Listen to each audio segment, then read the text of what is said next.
Welcome, Grade 7 Apprentice Historians. I am absolutely thrilled to be your guide for this explainer on Unit 11, America's Challenges for a New Century. Instead of dusting off ancient artifacts today, we're actually going to look at recent United States history. I'm talking about the history that directly impacts the smartphones in your pockets and the daily lives you're living right now.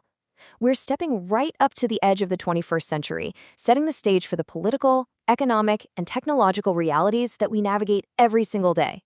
Okay, let's dive into this. We've got a great roadmap for today's analysis. First, the new century's challenges. Second, conservatism and coalitions. Third, globalization and technology.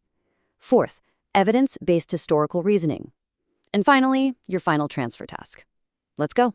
Starting off with Section 1, the new century's challenges.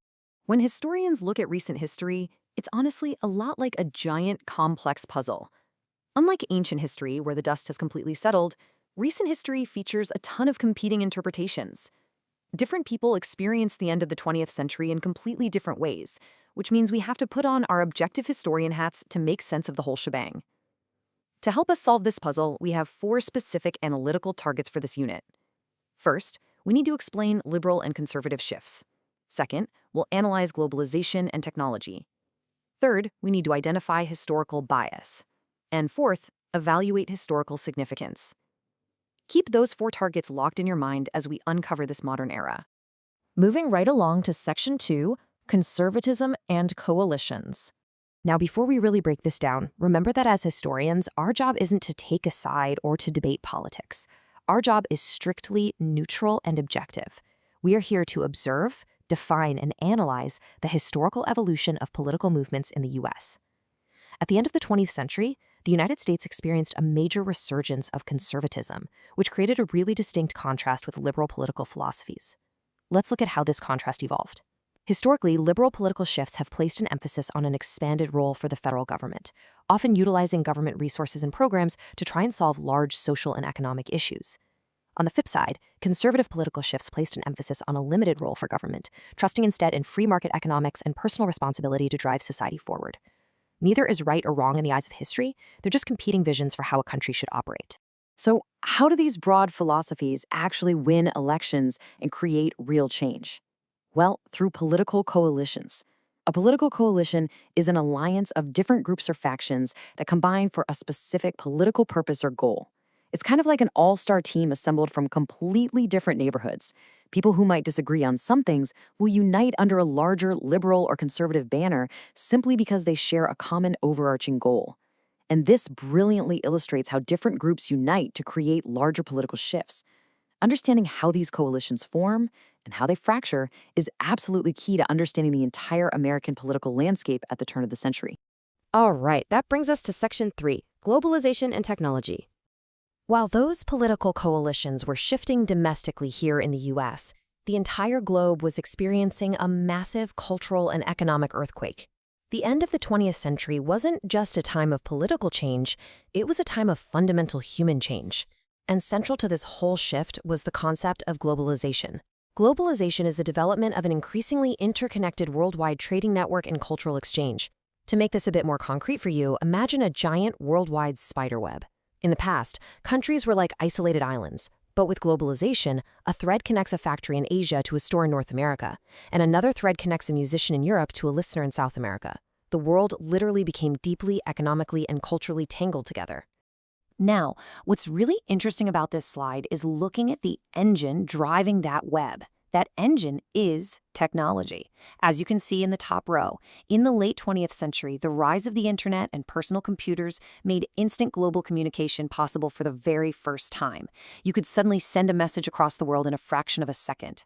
Then, by the turn of the 21st century, this evolved into digital trade, which led to worldwide economic integration. Technology and global trade evolved together, hand in hand, and they completely reshaped society and how everyday Americans lived and worked. It's pretty wild to think about, but our curriculum guide specifically notes that this era represented, quote, a much more impactful change, both globally and culturally in terms of technology and globalization. As the United States stood at the crossroads of the 21st century, it wasn't just dealing with a new political map. It was dealing with a fundamentally transformed world where physical borders mattered a lot less and digital connections mattered a whole lot more. Let's move to and see how this builds into Section 4, Evidence-Based Historical Reasoning. Up to this moment in our explainer, we've been looking at historical facts, right? The what of history. Now we're shifting to the how. How do we actually analyze all these competing interpretations of recent events? Well, we have to practice rigorous historical reasoning. And the most absolutely crucial skill for a historian looking at recent events is identifying bias. Bias is a prejudice in favor of or against one thing, person, or group compared with another, usually in a way considered to be unfair. Think of it like a sports referee who clearly wants one team to win over the other. Their calls just aren't going to be fair. Because recent history is so close to us, the sources we read, whether that's news articles, speeches, or opinion pieces, they're often heavy with bias. Spotting this is a really important part of interpreting recent events accurately. So let's walk through a worked example of how to actually do this, modeling the exact cognitive steps required by the Common Core literacy standards for delineating a historical argument. Step 1, identify the author's claim. What is the main point they're actually trying to prove? Step 2, check the source for bias. Who is the author? Do they have a clear political or personal reason for pushing this specific interpretation? And finally, Step 3, evaluate the relevance and sufficiency of the evidence. Do they provide enough proof? And does that proof actually relate back to their original claim? You really have to train your brain to always ask this guiding question. Does the evidence actually support the historical claim being made? Evaluating historical significance requires solid objective proof. If an author makes a massive claim about the impact of a conservative policy, or maybe the dangers of globalization, but they only provide weak or biased evidence to back it up, you have to play detective and spot the flaw in their reasoning. And finally, let's look at Section 5, your final transfer task. So, the crucial point is, why does mastering all these facts and reasoning skills matter right now? Well, because you're going to apply them directly to your final assignment for this unit. We're going to transfer what you've learned here into independent historical analysis. Consider these requirements your ultimate mission as an apprentice historian. You'll be challenged to judge recent historical events using competing interpretations. To conquer this, you'll need to gather clues from multiple print and digital sources. As you investigate, you'll assess each source's credibility and accuracy. Remember those detective steps for checking bias we just talked about? Finally, you'll integrate this information to form your own brilliant conclusion, making absolutely sure you're synthesizing the data in your own words and avoiding plagiarism. I want to leave you with the essential question for this entire unit. It's a question you are now fully equipped to tackle. How should historians judge recent events and competing interpretations? When the history is fresh, the politics are passionate, and the world is rapidly changing due to technology, how do we actually find the truth? I challenge you to take the tools we've discovered today, your understanding of coalitions, globalization, and evidence-based reasoning, and go uncover the answer for yourself.